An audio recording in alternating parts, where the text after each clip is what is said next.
Hi guys, so I'm here with Chris Marsh, the Operations Director for EGL. So Chris Marsh, how's the event gone so far?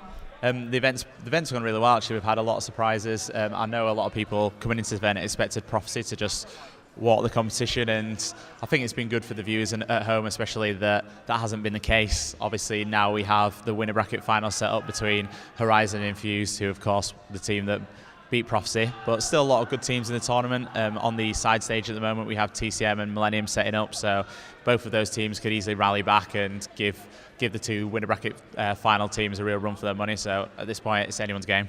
Who do you think's going to basically get top 3 for Call of Duty Black Ops 2? Before the event I predicted, I think it was TCM first, Infused second and Aware third. Obviously Aware have had various things going on with the team that I won't go into, so they're kind of out of the running. Well, they're out of the tournament, so they're definitely not going to happen. But I think at this point, Infused I'm still going to tip to win it. I think Prophecy could quite easily come back, maybe second place. They've got a 3-1 lead to overturn to win, so that will be tough. And probably TCM third, but it depends. I think third place is going to be decided in this game now against Millennium. Poor TCM, so you're kind of putting them in the third ranking then. How's the event going in terms of schedule? Well, actually, probably the closest we've ever had to maintaining a schedule. The games are pretty much going to the minute. There's just one game that's behind at the moment that we're trying to catch up on, but hopefully we'll get that back on time. And I think there's not been a lot of waiting time and stuff like that for the gamers, so it's been good in that respect. Yeah, I mean, is there anything that you want to say to the viewers at home? That obviously there was a bit of issues with the stream going off now and again. Do you want to say anything on that and what you're working to fix it for the next EGL? Well, it was a problem that was outside of our control, which ultimately kind of hurt us slightly. But thankfully, we've not had a problem when it's come to the latter end of the tournament, which is good for us.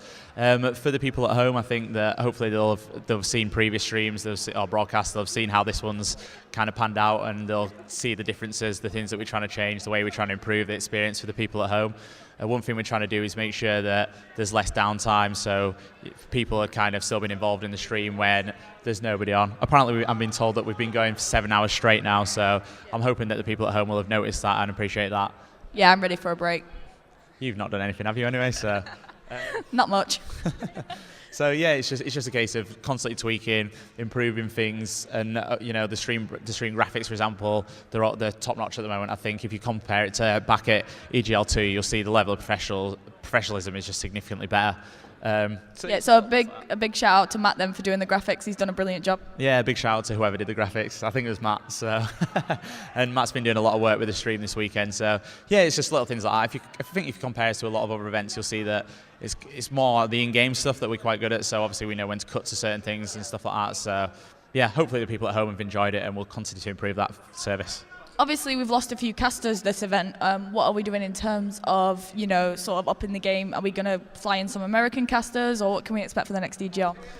Well, we've actually been working with Taylor a lot online, who has been doing a lot of tournaments for us with our EGL Cups, so we'd love to work with him, but at the same time, there's a lot of guys, Reflections is his tag, there's a lot of guys in the US who we'd happily work with, but when it comes to finances, we're getting decent stream viewers, but in terms of money, it's kind of probably not viable to pay the big name commentators to come over to commentate over the tournament, but maybe in the future we'll work towards that. In terms of in Europe, we're always looking for new people who are interested in commentating at the events, someone to replace you as the interviewer, that kind of thing. So hopefully, anyone who wants to get involved, kind of get in contact with us. We'll give you a bit of a trial. We're always looking for people to help with the EGL Online Cups, for example. So if that's something you think you'd be interested in commentating, then get in touch. We'll definitely give you a try, give you a bit of mentoring, and hopefully we can find future stars. The interviewing slot is not available, by the way. That he was joking. No comment. So in terms of obviously the next venue, you said you couldn't really release it, but it wasn't going to be Blackpool just yet. Can we see the sort of standards that we've had at this event, whereas it's a small but nice venue where everything's laid out, there's just one stage and not 2 stages? The layout, it all comes down to what the venue's like. It could turn out that the hall's a completely different shape or anything like that. I mean, there's a lot of variables involved. We could only plan the hall once we actually know what hall we're using, so in that respect it's hard to say.